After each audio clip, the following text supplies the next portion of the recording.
Hello, my squishies! It is Friday. It is 6 o'clock. It is felting time.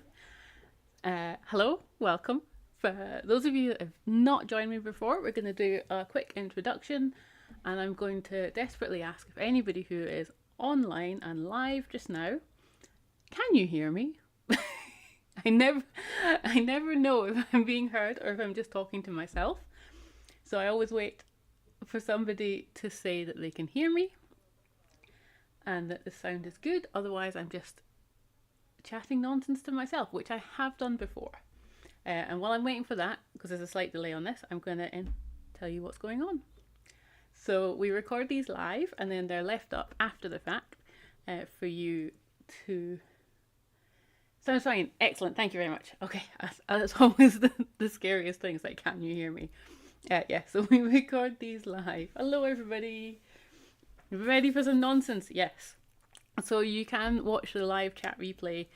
Normally down there's a button that says live chat replay. So you can see that I'm not just talking to myself. Although sometimes I am just talking to myself. But we'll not tell anybody that. So tonight we are going to felt a Scottish scene. And before I show you what we're going to felt, I'm going to give you a brief introduction because I sell these kits on my website, what's in your kit and how to felt. So in your kit you have a foam mat. This is what you're going to felt onto to protect your surfaces. It's nice and squishy. Already the nonsense has begun. My brain just completely stopped there. Can you tell it's Friday afternoon? So yeah, foam mat. We've got a bit of pre-felt. So this is it Shetland or Cheviot? One of the two. It's come off the sheep. It's wool. It's been washed, brushed and gently formed into this pre-felt fabric. So this has just been lightly felted and we're going to use this as a backing for our picture tonight. We also have our needles. So these are our felting needles. They are very sharp and barbed at one end. Please do not stab yourself. Especially when we're doing flat felting, you can have your hand nice and far away and just stab, and you're less likely to stab yourself. If you do stab yourself, I'm so sorry, please don't do it again. These needles also can break, so if they do break, find all of the bits and dispose of them safely. So I have a little plastic tub that I put all the broken needles in, like a sharps container essentially. And when that's full, that's going to go in the bin. In your kits, you also have a needle holder, one of these, and I will show you how to use it. So you've got this little wooden holder here. You just pull out the peg. You'll see there's a groove across one side. So you pop your needle in the groove with the hook over the smaller end and then pop that smaller end back in there. I will do this one more time. So you've got your little peg, and some of these come with a needle upside down in the peg. Just take that out. So pull it out, pop the needle in the groove with the hook over the smaller end and pop it back in. Now this is easier to grip. Some people really prefer these.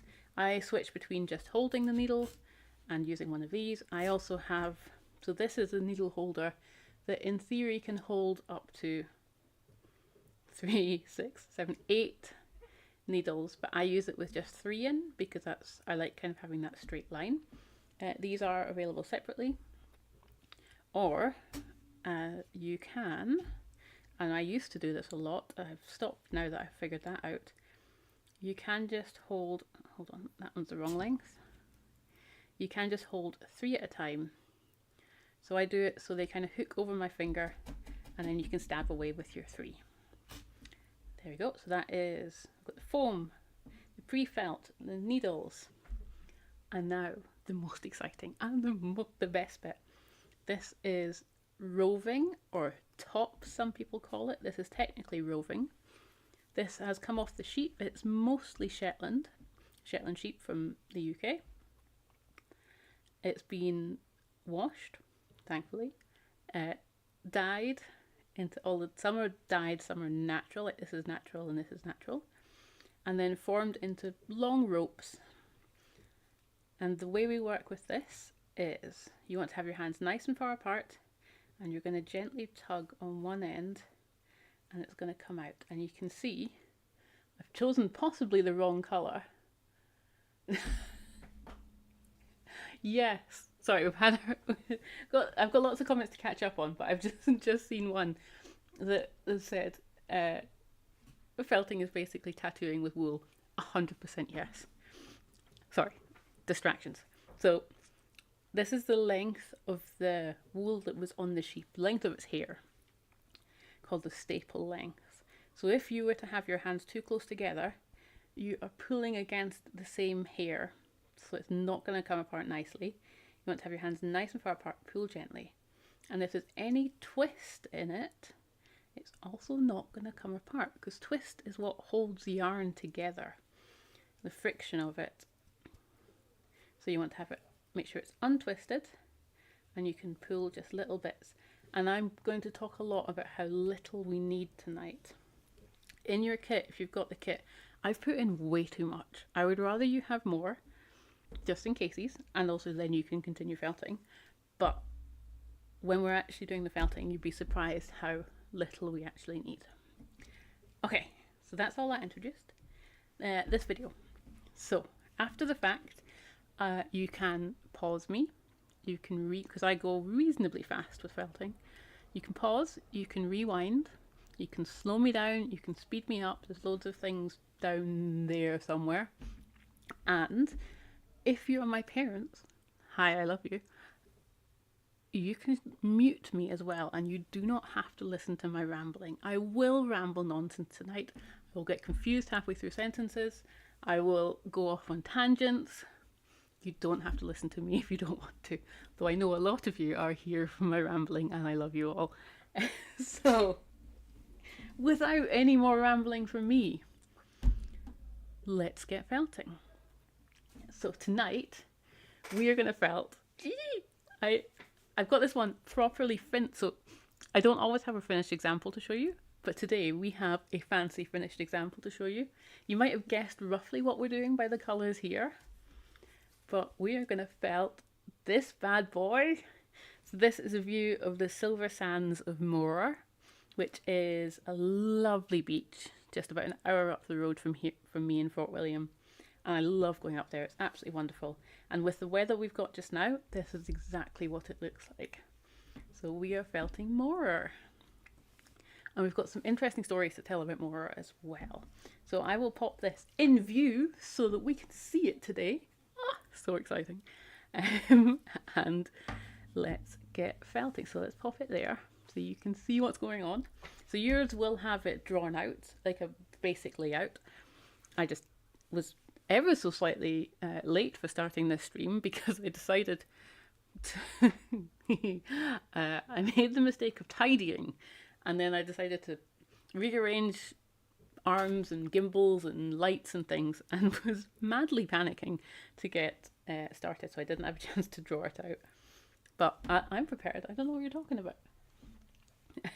So we're going to start with the back and work forward. So I'm going to start with the sky, and we're going to lay out the colours before we even do any stabbing and sort of ease ourselves in gently.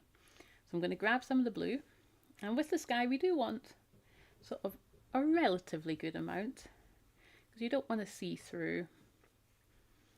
So I'm just going to lay down a little bit of sky up there, and then I'm going to pop in a little bit of sea or beach. Which one should we do first? Oh, and we always want to make sure you're going outside the lines, because when we put it in the frame, we want to have a little bit of leeway with layout and where it's going to go. So I'm going to go for the, I've already failed in my duties. I'm trying really hard to say the colour name when I put it down. So I've just put down, this blue is called Dream. So I've put down Dream. We're now going to take some Spearmint. and I'm going to lay the spearmint down. And I don't know if you guys can hear that. It's getting a little bit busy on the high street outside there. So there's some revelers outside making interesting noises. So I'm just laying the spearmint down. Again, it's not that thick. And it's not going to be perfectly in line. That does not matter. And I'm going to fold it if I want it to go around a corner. So I'm following this imaginary line that you can see on your felting kit, and I do not have on mine. And then I'm going to grab some of, that was spearmint. This is Tusk. This is a lovely beachy colour. And I know this is already a beachy colour, but it does make a difference. And I'm just lining that up. So it goes up there. And again, I want to make sure it goes outside the lines because we want to have a little bit of leeway with our frame. There we go. So this is it kind of, let's be a little bit more in the middle there. This is it laid out. We haven't even stabbed anything yet. Super easy. So if we want to change any layouts, like I'm quite happy that's going to go nicely up there. Perfect. Excellent. Now I can start doing a little bit of stabbing. So you grab a single needle, or in fact, let's do it with a single needle. And all I'm going to do is stab straight up and down. You don't want to bend the needle. If you're bending the needle, that's when it's going to more likely to break. So you just grab one. I'm in fact going to grab 3. Make it go a little bit faster. So you can hold them like this. You can hold multiple in one hand. Or if you are my favourite ladies who do the course with me, I sometimes have classes in the shop. You can hold one in each hand and stab, stab, stab like that. And then you're definitely not going to stab yourself because you have both needles in your hands. It's quite fun. The classes that we do in the shop are hilarious. I absolutely love doing them. If any of you have been on my in-shop classes, hello. It is great fun. So we're just going to loosely, essentially tack the colours down just now. So we're not aiming for it to be thoroughly felted just now. We just want it to be kind of fixed in place because we're going to build up the picture nice and slowly. But one important thing is every so often we need to pull this off of the mat because it will stick. You can see it's starting to felt through the back. It will stick to the mat if you forget to pull it off. So very regularly you want to be pulling it off and moving it about. And when you pull it off, if you have been stabbing for a wee while, it can be quite difficult to pull it off and it'll miss shape slightly. It's totally okay. Just wiggle it back into shape because at this stage, that's totally fine. Once it gets more thoroughly felted like this, it's less likely to miss shape, so you don't have to worry about that then. And there's also, remind me later, who's in charge? Somebody is in charge of reminding me later of telling you guys when you know that it's finished. I always forget to say that. But anyway, right, back to this. So we've very loosely tacked down the main colours, and now we're going to start adding in some highlights and shadows and rocks and things like that. Oh my, I'm hiccuping. I'm not hiccuping, making weird hiccupy things. This colour is Tropic.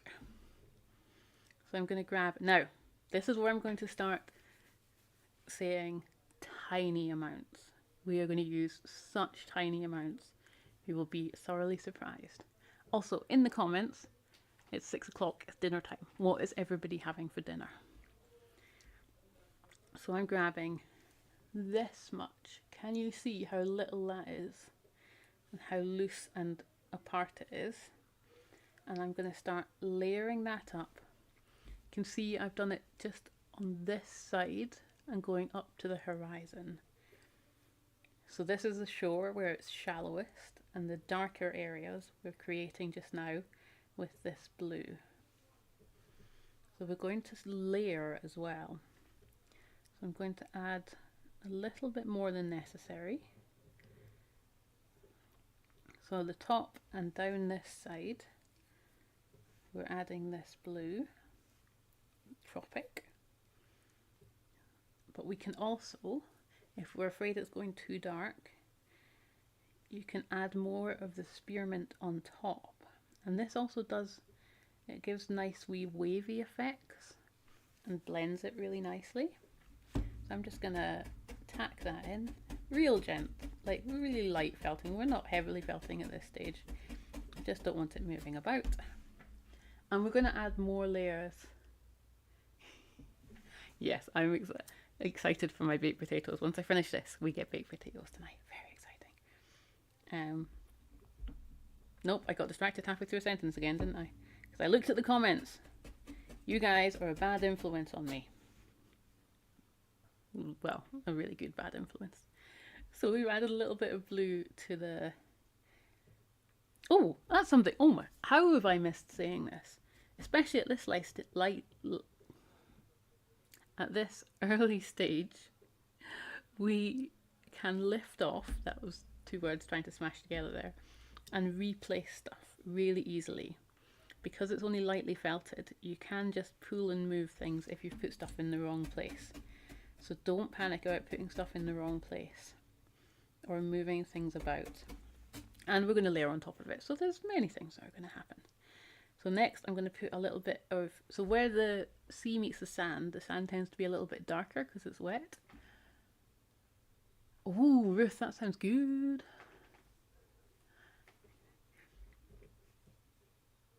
Yep, brain is away somewhere. So yeah, the where the sea meets the sand, it's a little bit darker because it's wet. So I grabbed this colour, which is Butterscotch, which always makes me hungry. And I'm going to add that over the tusk, just at the edge, right the way around. So again, it is tiny amounts that we're adding. And we are going to layer it up a little so it's not, we don't want a straight line. Do we? No. I mean, in reality, you could have a very straight, distinct edge on where the wet sand is, if the tide is, say, just starting to go out. But I think it looks a little bit better if you kind of fade it slightly. So I'm going to grab, can you even see how little I'm putting on? This little tiny amount, and let it blend down into the rest of the sand. I might even layer, where is it gone? Layer some over again. So we're adding really thin layers to create, so these thin layers are the ultimate cheat. Because they blah, blah, blah. They create sort of depth and interest and variation without you having to do a thing. It is absolutely wonderful. It's like that, I did nothing there, but yet it looks like there's little waves and all sorts of stuff. Now I'm just going to check. Yep, and that is all in where I want it to be. Perfect. And again, we've not done much blending and felting yet. That's okay. We will be, so we do try and get these done in an hour. Oh, strawberries. Yes, please. Can you post them to me, please? I would like some strawberries. Yeah, so we're now going to take... So, this one is slightly different.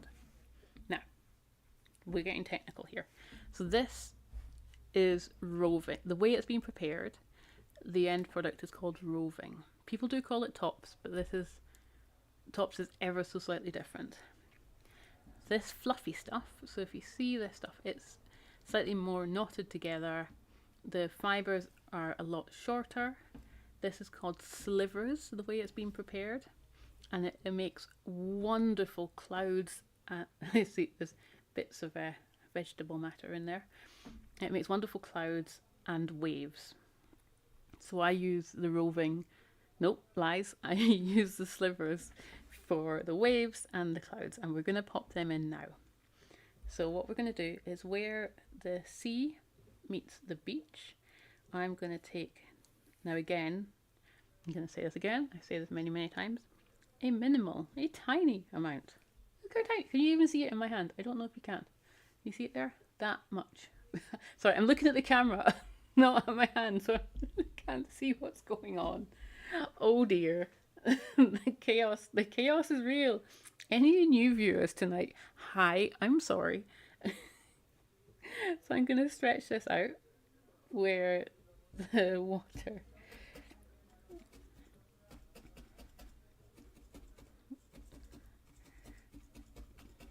meets the sea, and don't worry if it's not perfectly straight, perfectly aligned. We're going to do a little bit of fading. So again, taking tiny bits and letting them fade into the sea. And we are going to put in, so in your kit you have not just roving, but you also have some yarn, which I have somewhere around here. And I will find it in a second.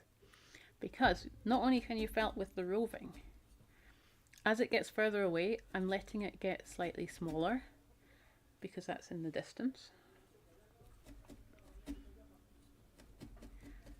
So it's like a nice wide band there going to a narrow band far away. Was I in the middle of saying? Oh yeah, so you can, oh, found it. Hey! You cannot only felt with, that is very bad English, roving and tops, but you can also felt with yarn as well. Oh, and, very important point which I haven't mentioned, we're felting onto pre-felt just now. It's really easy for felting, it makes felting an absolute joy, but you can felt onto other things. So you can felt onto regular craft felt, you can felt onto jumpers that you've put in the wash and that have shrunk. You can cut them up into bits and use that as backing. That's how I started felting, with old jumpers. Certain materials, certain cotton preparations you can felt with as well. Just have a play. So if once you've used this backing material, there is still options for you to felt onto other things. Don't panic.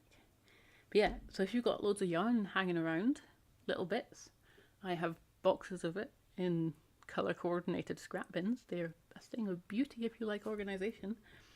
So you can use them. You can pop them in whatever you're making to highlight, add interest, to do all that kind of jazz. So I like to pop these in as little waves because they give really nice little effects. So you will, the only thing that's not in the kit you will need tonight is a pair of unicorn scissors. In theory, you can cut with regular scissors your yarn, but it's just not as good as when you're using unicorn scissors. So we're gonna, it's true, it's not as good, but you can definitely use regular scissors. So I'm gonna tack down,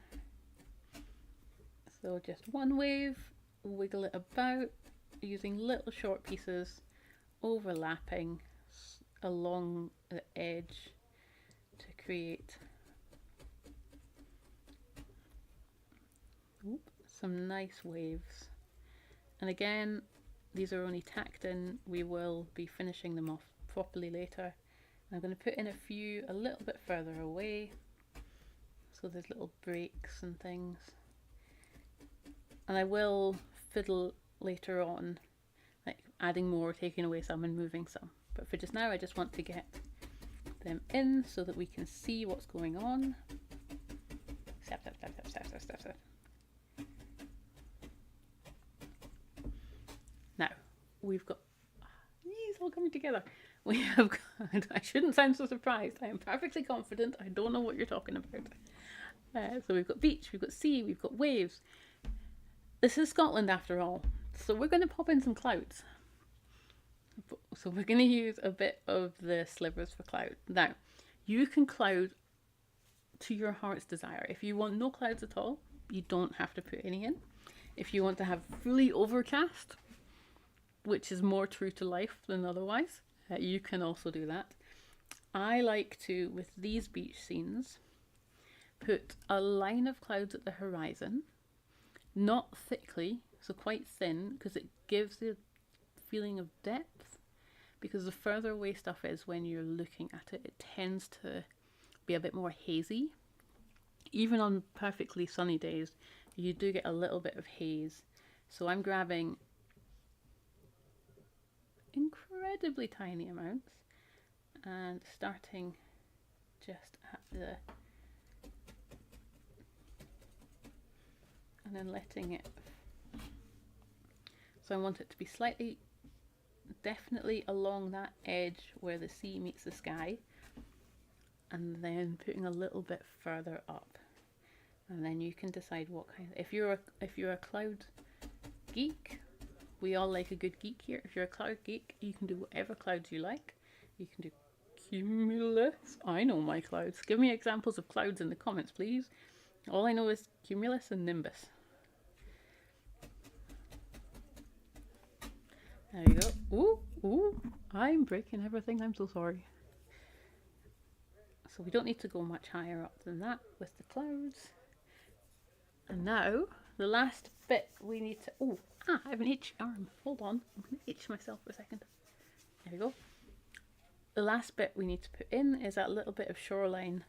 Because the bit of the Silver Sands that I love to go to is kind of this circular bay, and it's got rocks at one side and rocks at the other side. And you sit in the middle and it's just glorious. And you go for a paddle, you take the dog there in a small dog boat that I may or may not have taken my dog in. It's adorable. It's like a spaceship. Oh, we've got Cirrus, and Cirrus are the wispy ones. So this is Cirrus. So to do the rocks, we're going to use a couple of colours. We're going to use this one, which is Moorit.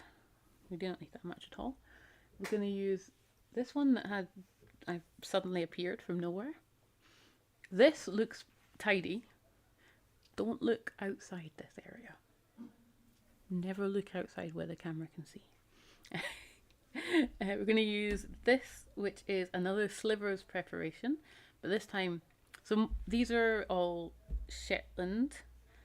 The white Slivers is Cheviot, and the black Slivers is Welsh normally, although sometimes it's Jacobs depending on what I can get in.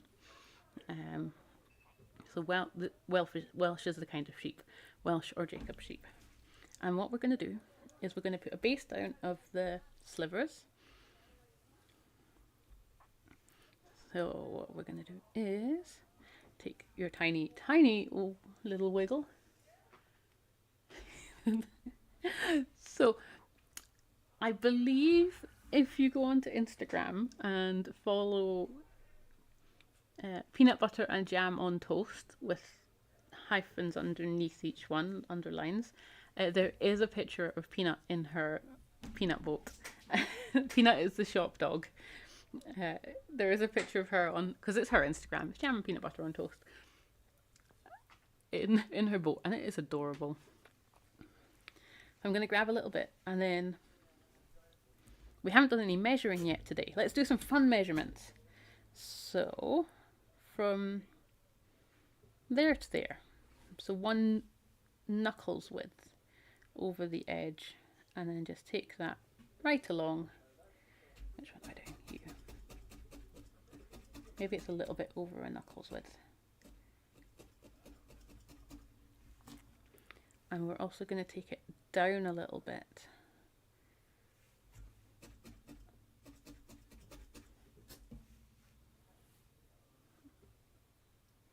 We don't want to, you kind of want to cover it, but you don't want to do too much. And then we're going to take the Moorit. So this is an undyed sheep, undyed Shetland. The Shetland sheep are awesome. They have, there it comes in hundreds, tens of colorways, possibly hundreds. And they all have different names. So this is the natural Shetland sheep. If they're this colour, they're called Moorit sheep. So I've taken a little bit of Moorit. I don't know if you noticed, but I've been scrumfling it up in my hands. Hello! Vima? Is it Vima? Hello, Vima. Welcome. Welcome to the chaos. So I've scrumpled up a little bit of the Moorit and I'm going to pop it loosely on top of the brown slivers. Now we want to see some of the brown through because it gives a really nice rocky texture. Thank you.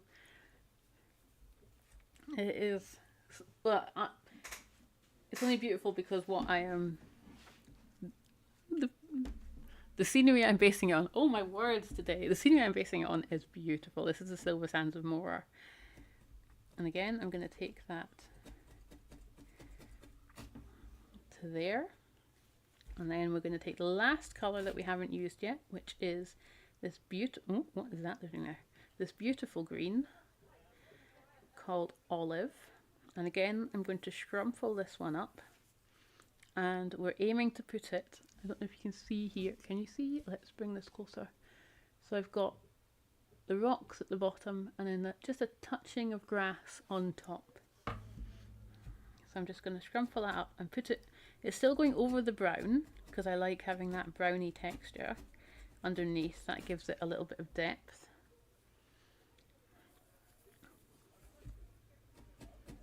And now, oh, I should be, so at this stage, remember and pull your work off the mat, but at this stage it looks fluffy and it might not look, it's not going to look tidy and neat and perfect. This is a stage of felting I love where it is chaos, and don't panic, it will look fantastic. We just need to stab all over for a while and add little details and just fiddle with a few things, and it will, you'll be amazed, it will all just come together. I call this the help phase, and then it will come together, I promise. But at this point, what I'm going to say is, how do we know when we are finished felting? And the answer you're not going to like is, it depends. So, if this is going to be behind glass, never going to get touched, you could leave it as fluffy as this. You could even just lay it on and never touch it again. I wouldn't do that because it would look weird, but you could. If it's going to be high use, like in my shop, the samples are on display, people are touching them every day, I go over this for a long time. I even take it to my, I've got a needle felting machine which has 12 needles that works like a sewing machine, and I stab all over for a good wee while to make sure it's not going anywhere. But if it's going to be in your house, until you're happy with it and it feels fairly secure, then it's ready, it's fine. I've also forgotten that last little bit that wiggles around there.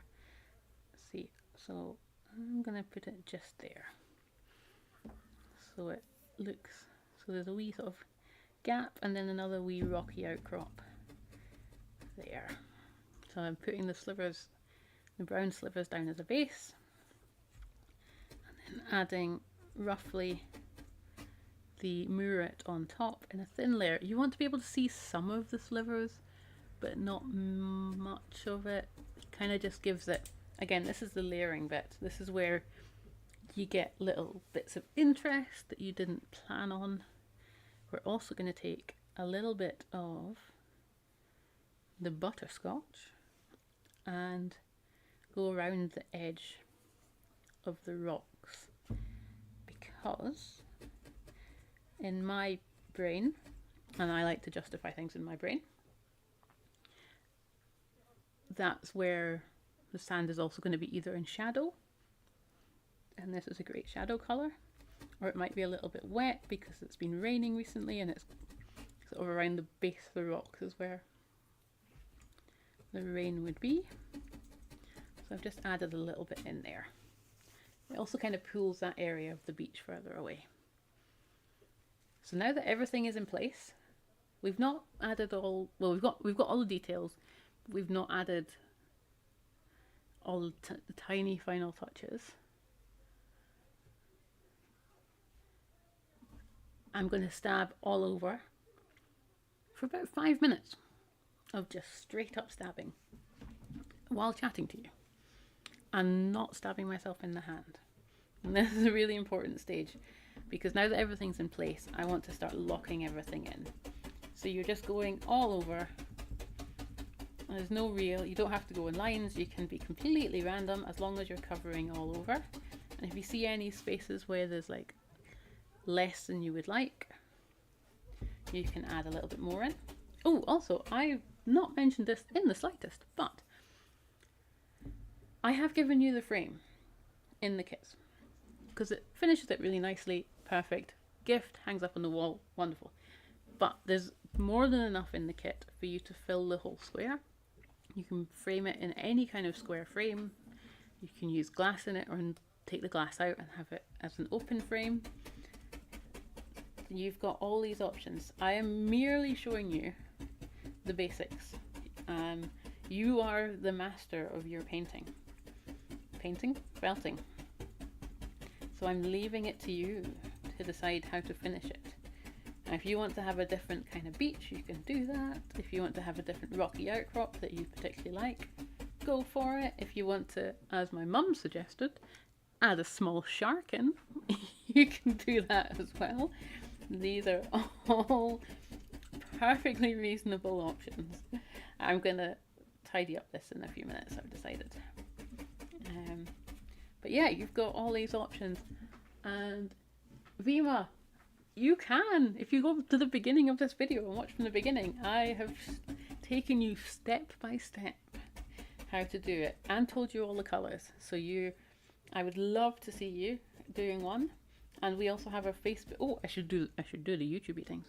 We have a Facebook group where people post their finished pictures, either pictures that I've shown you how to do, or even just pictures they've come up with themselves, or what they've felted themselves. It's amazing. I love our Facebook group. And if you have enjoyed my nonsense so far and would like more of the nonsense, I would very much appreciate it if you could give it a like and a follow. And even after the fact, pop a comment in, tell me what your favourite potato is. or you know, if you got this far, tell me your favourite potato. Yeah, I really appreciate it, because I have a little about myself while I'm stabbing. I have a wee shop in Fort William. I say we have just moved to a bigger shop, but still a wee shop. So we sell felting kits, we sell a beautiful range of Scottish wool, some local crafts as well, and we've got a knit and natter group, a little seating area to put the non-knitters in so they can have a sit down while the knitters or crocheters or felters or spinners look around the shop. We sometimes have the shop dog, who is sometimes referred to as a guard dog, although she is a toy poodle cross. She is absolutely tiny, and the only thing she guards, well, she does sometimes go barking at the door. Just ignore her. And once you've seen her in a boat, she's ridiculous. There you go. So I have given it a good stab all over. Oh, see how it's gone way out of shape when I pulled it off. So this is still quite lightly felted. The more, I've got an example. Yeah, I do. So you can see the back of this one, it's only just starting to show through. But this is a thoroughly felted example. You can see how much it goes through and how much there's no give in it. Whereas this has still got loads of give. So I can just wiggle that back into shape. Now, also by wiggling it back into shape and patting it down a bit, you can get rid of a lot of your needle marks, which is kind of cool. Although I like the needle marks. It shows how it's been made. What time are we at? Oh, we've got plenty of time left. So I'm going to show you how to put it in a frame, and then we're going to go back, do a little bit of small touches while I ramble about how to finish this. So first of all, I need to find a frame. Found one. So in your kit you'll have one of these. Oh, one of these. So this is just a bamboo hoop that you use for like sewing and cross stitch and that kind of thing. So to work this, you unscrew until the peg is just level with the end of the bolt. You don't want it to come out, and you can take the center out. And now's a really good time to see how it's, so you can wiggle your layout about if you want. So I think I'm going to aim for it to be about there. And to try it in the frame, move your mat away. Do not try and do this on the mat. Learn from my mistakes. Pop your frame down. Pop your picture on top of your frame. And you can feel where the picture is in the frame. And then just squish it on. And you can see how it fits in the frame. I really like that. Yes.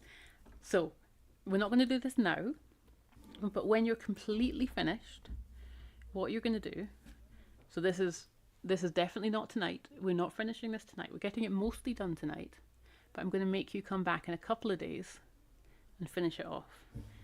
But we're going to, when say you've come back in a couple of days after you've felted, you're completely happy with it, we're all good to go. You're going to tighten up this as tight as you can. Well, pop it in the frame, tighten it up as tight as you can. And then this excess at the back, you're going to take your unicorn scissors, or if you don't have unicorn scissors, your flamingo scissors, or your stork scissors, any kind of scissors. And you're just going to chop, I'm not going to do it now, but you're going to chop all that excess off. And it will look like that. So you can see it's just poking through. Let's see if we can see it better. I've just chopped all the excess off and it's just poking through.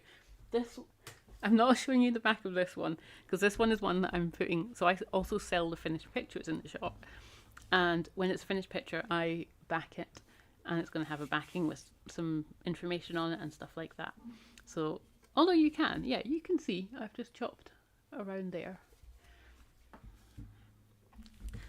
These backs are available on online retailers. But yeah, so for just now, what I'm going to do is just squish it in, see how I like it. I'm really happy with how that is coming out, but it definitely needs a good bit more felting. So we're going to continue stabbing. Oh, there's more comments. Oh my god, hold on. I've been distracted with my talking and I've been ignoring your comments. 1 second. Okay, chat amongst yourselves.